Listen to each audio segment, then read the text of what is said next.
Hello and welcome to Behind the Bearcat with the Northwest Career Services Office, where we chat with Northwest students, staff, and faculty to hear about their career journeys and how they became a Bearcat. I am Northwest Internship Coordinator Travis Kline. And I'm Hannah Christian, the Assistant Director of Career Services. And today we are joined by Northwest alumni and Executive Director of the Maryville Chamber of Commerce, Lily White.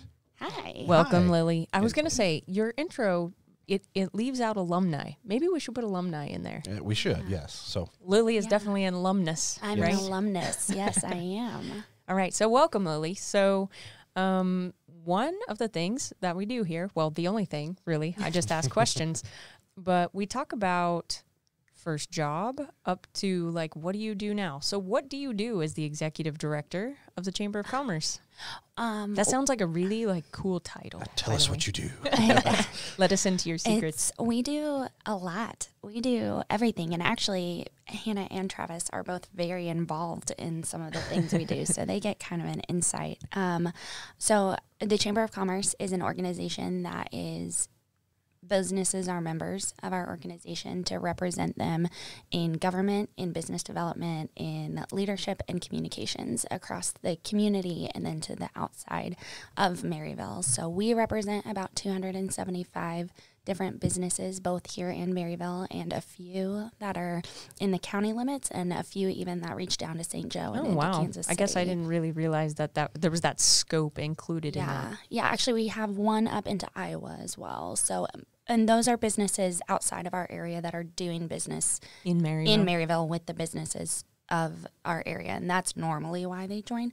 Sometimes we see businesses that are owned out of those smaller areas that are Northwest or Maryville kind of alum that have moved away and want to stay connected. So we represent all of those people.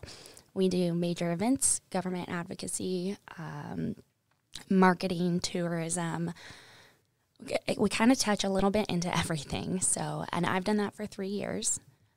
So I have my hand in all of those things. And a little known fact, we run the Maryville License Bureau. Oh, actually, I didn't realize that. Yeah, Right. my jaw is dropping.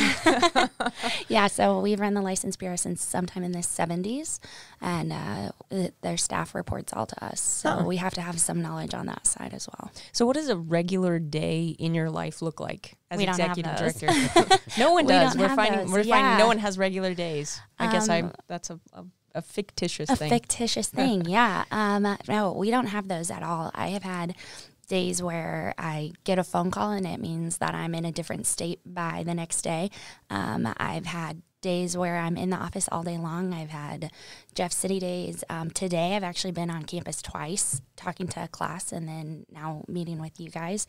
Normally it involves at least one meeting and one time in a business that is a chamber member. Lots of emails, lots of phone calls, that kind of stuff, but nothing that is day to day.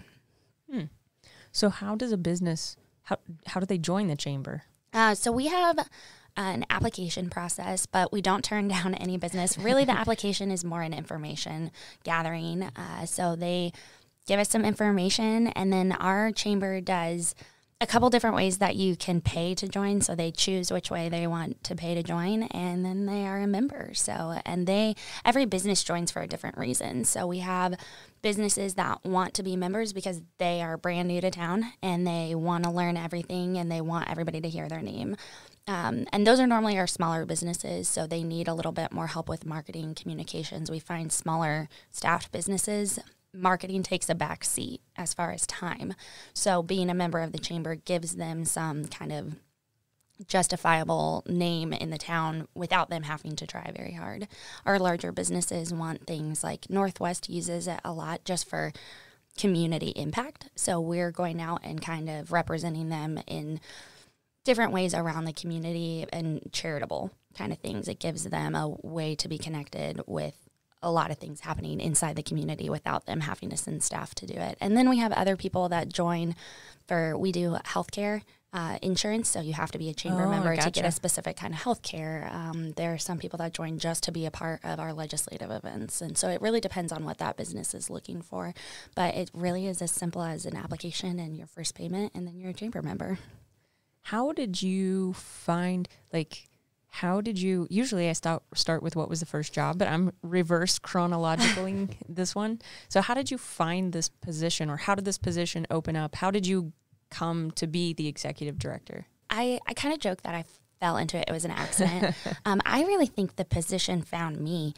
I worked here on campus for a little bit after college, not for very long. And then I moved What back. did you do on campus? I was the temporary event coordinator while Gina Bradley was out for medical reasons. Gotcha. So I was here for events in the spring semester of 2016, and I worked in the marketing department for that. And that's where I worked as a college student. I was their intern for my whole senior year. And when she had back surgery, I was just moving home from New York, where I had been working as well. And I came back up to visit some friends that were still in school and said, hey, Gina, I'm going to be in town. Let's get some lunch. And she said, great. And so at lunch, she said, hey, I have to have back surgery. You're going to come be me. And that was just my first year out of college. And I was like, nope.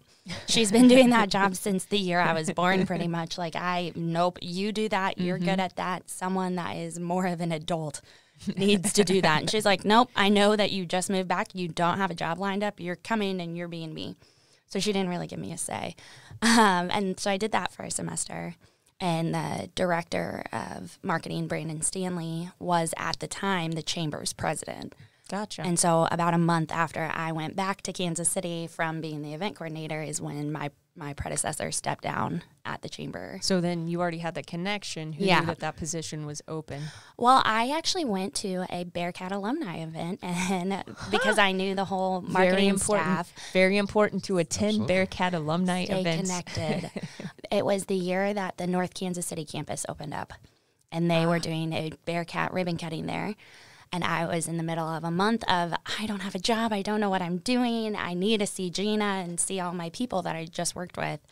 And they were like, hey, we're going to dinner after this event. Come with us. And at dinner, Gina said, you don't have a job right now? Brandon, tell her about that job at the chamber. And I applied and moved back up here a little less than 2 weeks later. Oh, wow. So it happened really was fast. fast. It happened very fast. And I had no idea what I was getting into, I was only 23. I didn't know anything about chambers of commerce or really any of that. And at the time, that's kind of where our chamber was hiring directors. It was something that nobody in our town really knew, the profession of a chamber of commerce. So, and now I've been doing it for about 3.5 years, just over 3 years.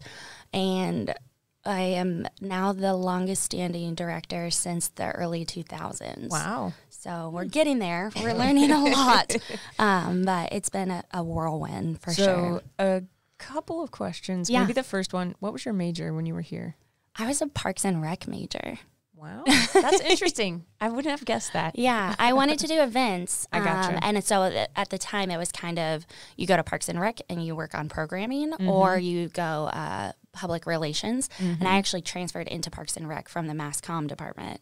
So I kind of was like, I want to get further away from mass communications than just downstairs. Gotcha. So I went over to Parks and Rec, and I focused more on the programming side. So they let me do a couple of classes that were a little bit different than the sports and actual parks classes. And then that's my internship was with Gina in the event coordinating. I And gotcha. then my internship in New York was with a destination wedding resort. So I did more events, and our chamber actually does about 9 Lots large of events. Yeah. And about 36 networking events a year. And so that's really heavily something that so that's kind of how I fell into that part too. Gotcha. So backing up before, so between the internship with Gina and, or that interim piece, when you moved back to Kansas City, like where was your mind? Were you applying for jobs? What were you feeling? What were you thinking? Oh my gosh. Between being Gina and being here, I worked at they called it event coordinating. It was a healthcare events. They scheduled doctors to go and do blood test and insurance kind of benefit tests to drop large corporations' insurance costs to prove that their staff was healthy. It was miserable. everybody there hated their jobs, and they took smoke breaks every like 20 minutes, and they would look at you. And I was 23, and as a 23-year-old, they were like, this is adulthood. Everybody hates everything, and you just work until you die. And I was like, oh my God. I don't know if you guys think this about me, but I'm a pretty positive person, and I was dying. Every day I went home and I cried. I didn't want to do the job. I was applying for different jobs every 5 seconds. I was like that person in the movie that was in a bathroom stall on LinkedIn and on Indeed, like, somebody help me. And my mom was like, you have to quit. And I was like, no, Mom, I graduated college. I have to have a full-time job because that's what they tell you. And she was like, no, you're not even going back. You're quitting. So I called the next morning and I quit. And so shout out to Penny. She really helped me out of that.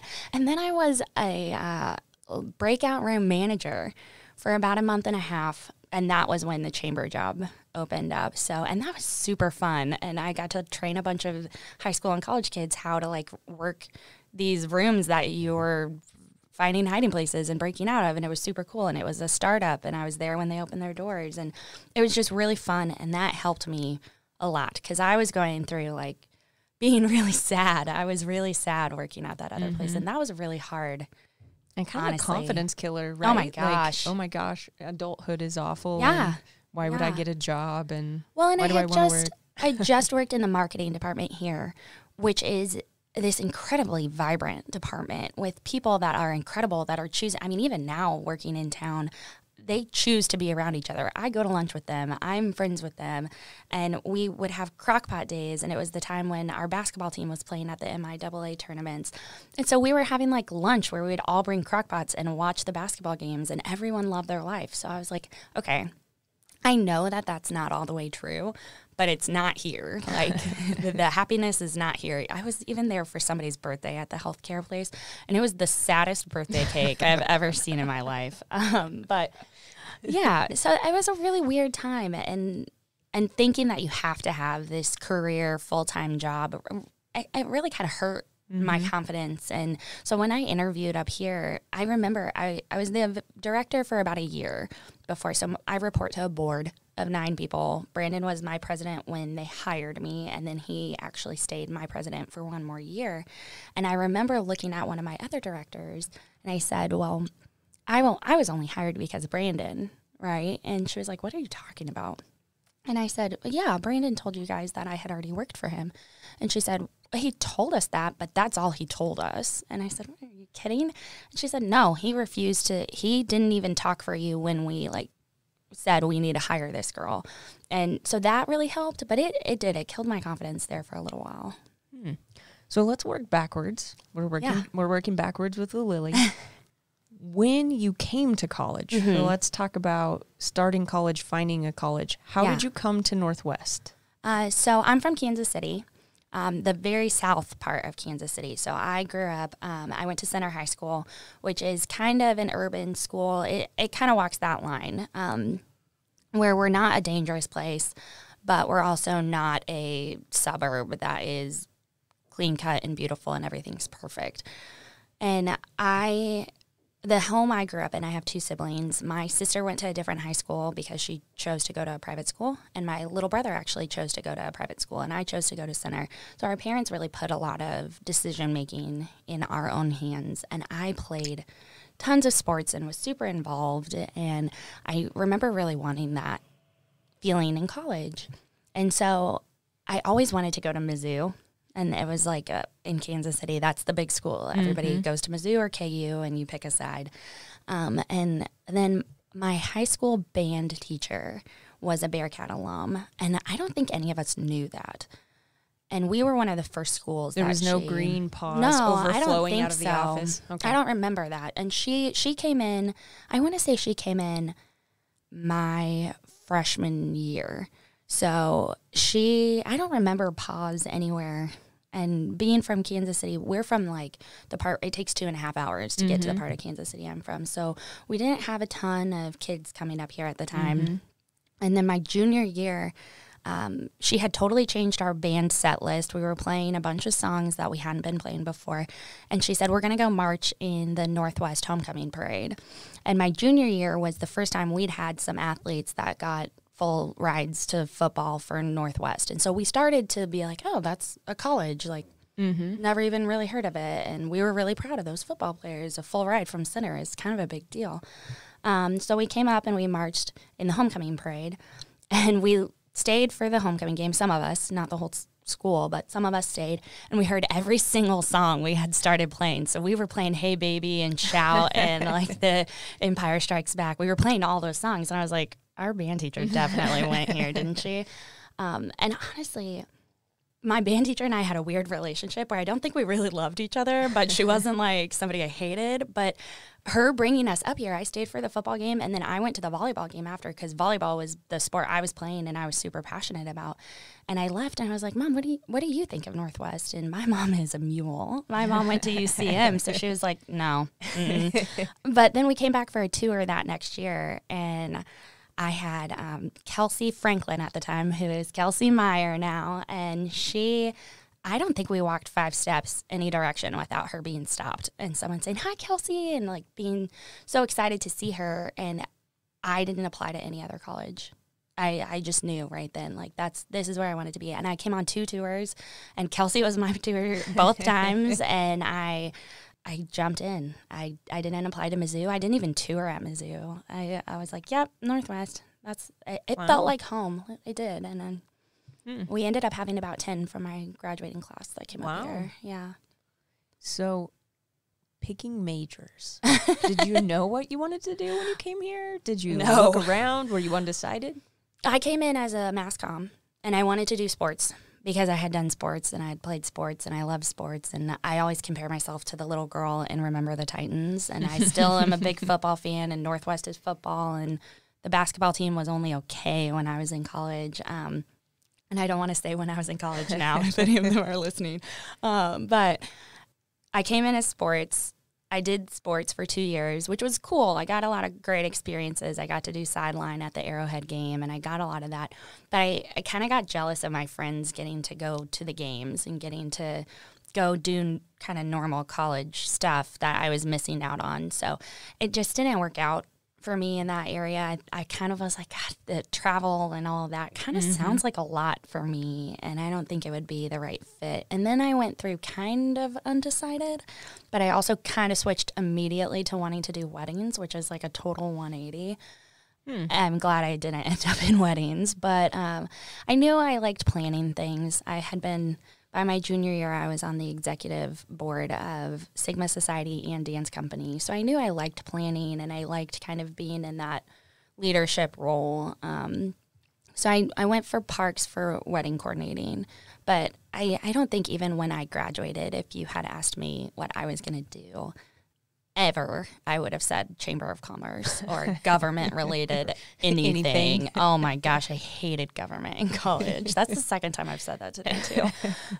No, so. Backing all the way up to now the question that I first always ask. Okay. First job has to be paid, first paid job. Ever, after college. Not paid by your parents, ever in your whole life.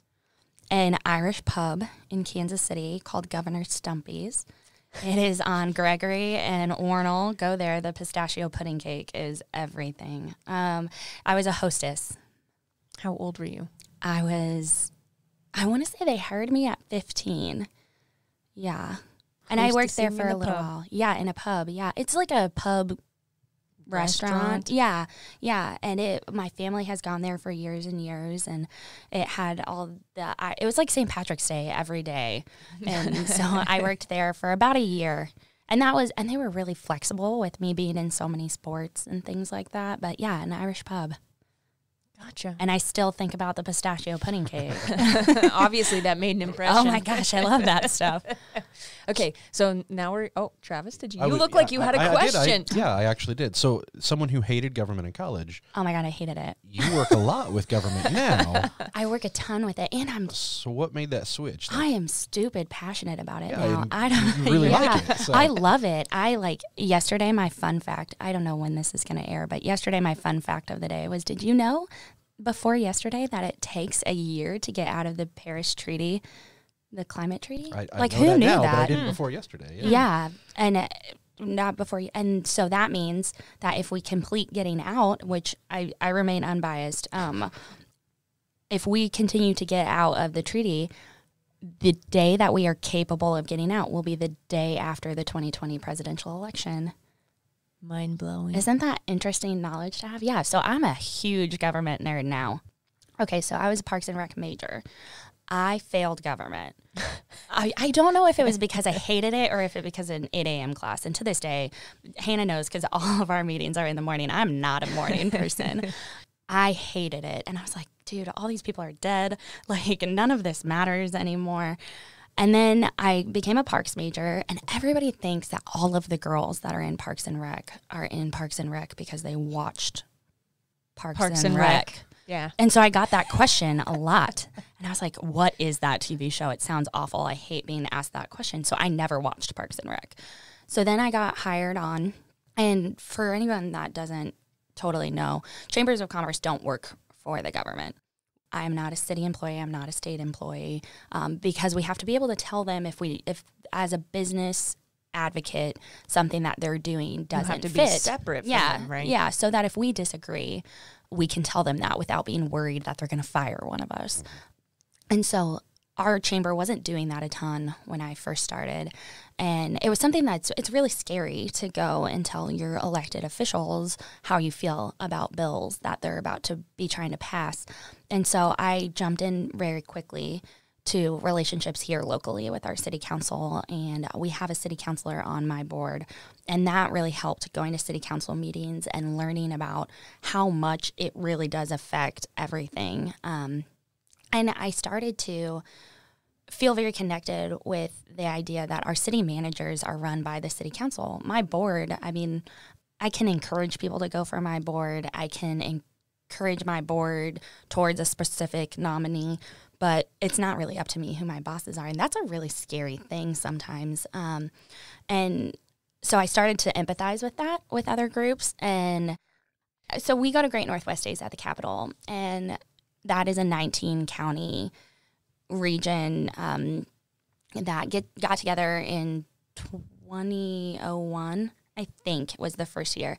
And it is our way of going to the state and saying, we know we're not Kansas City. We know that we're not St. Louis, but what we need matters. And so we have to band together as all those counties. And I am our county coordinator for that. So all the people from Northwest Missouri, all the people from Maryville that get together and go, or from Nottoway County, have to go through me. And the first year I was sitting at that event, and we watched on the House floor and we watched on the Senate floor, and I was watching them argue a bill about higher education. And at the time, I didn't know that the legislator can literally tell the universities what they're allowed to have as a major. And I was like, what on earth is happening? I thought our university could go and say, we have a bunch of students that want to be, I don't know, nurses, and then they could make that decision. And it was mind-blowing for me. And so just being thrown into it has made me very passionate. And then I did start to watch the TV shows about Parks and Rec. And Parks and Rec is actually very comparable to local government. It's very impressive. I worked in the recorder's office, and I was like, oh my goodness. It's real. Scary. It's scary how real it is. And then also, I think a lot of the personalities in our city are very similar. And I'll never tell them who is who. And then I watched West Wing, and I like binge watch, and I listen to the podcast, and I do all those things.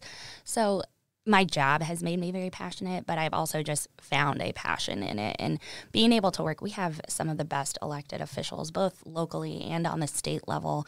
Representative Andrews and Senator Hegeman are just incredible people, and the staff up there, being able to learn so much about what they do has been very cool.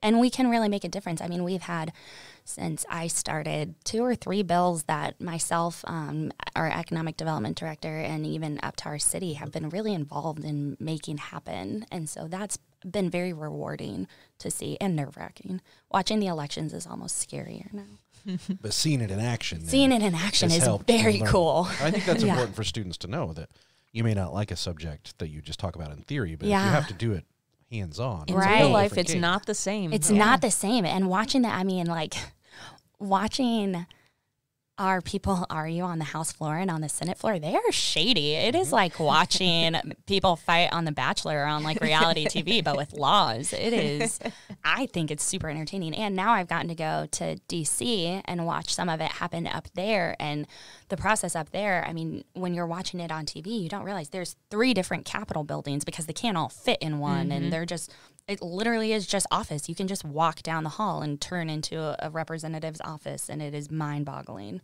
And they're all normal people. I think that has been really beneficial to learn, is that they're representatives and they're senators and they're elected to represent us, but they're not scary to go talk to. And being able to have first the legal conversations with them about what we're thinking and what we need out of them at the Capitol, but then to turn around and be like, hey, how's your new grandson doing, has been just the strangest, but it's also so fun. We always ask for tips, tricks, advice. One of the things I'm interested in is you had no idea what a Chamber of Commerce director, executive director did. So that learning curve, like you say you've been there a little over 3 years.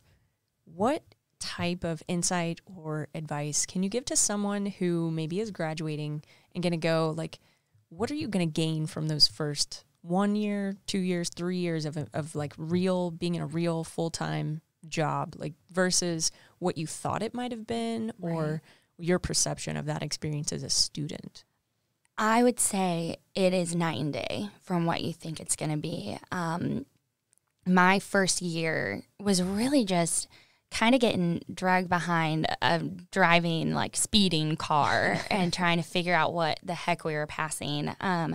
And now I still learn something new every single day, but I also feel like I understand so much of it now that it's almost getting to even the more rewarding part where I understand it and I can be changing it for the better. So we've done so many of the same things for 10, 20, we're 112 years old. So many of the things we've done have been generational. And now I understand what we've done and we can be changing it to what we need to be doing. I would say the first year is just listen to everyone. I mean, listen to them and know that they're coming from a different place, but respect what they're saying. Even my older sister and I talk all the time about what she's learned. And when she started a new job, you know, the person that was leaving the job stayed and trained her. And I was like, okay, listen to everything they're saying. Their input is valuable. But when they leave, it's not their job anymore. So listen to what people are teaching you, but also know that saying we've always done it that way, you're going to hear that a ton. And don't shake it up so much that you get fired or anything like that. But make sure you're always looking at different ways to do something. And you're learning so much. I feel like that old lady giving college kids advice. These, like my interns and stuff, I'm like, stay close to all your bosses, because that's how I got all my jobs.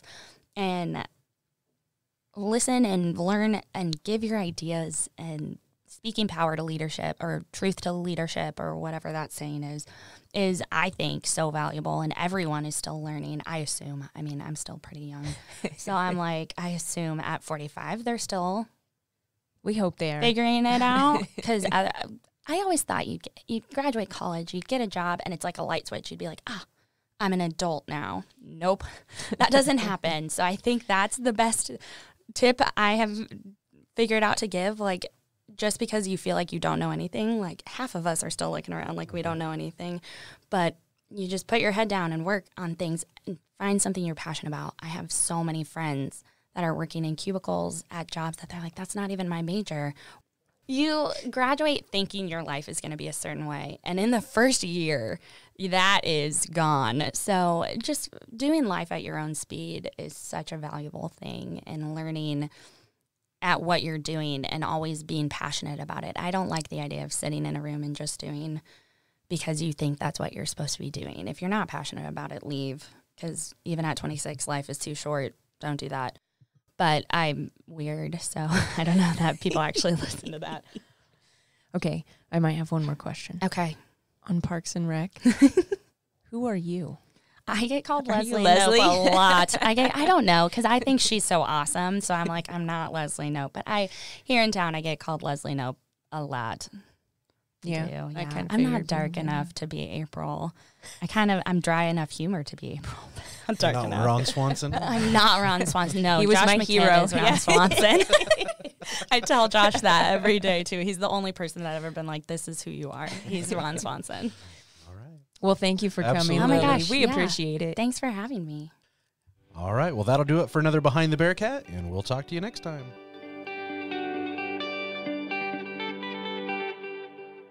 Hey guys, we hope you enjoyed that episode. Don't forget to follow on your podcast platform of choice and on YouTube. Also, click the little notification bell on YouTube so you never miss an upload.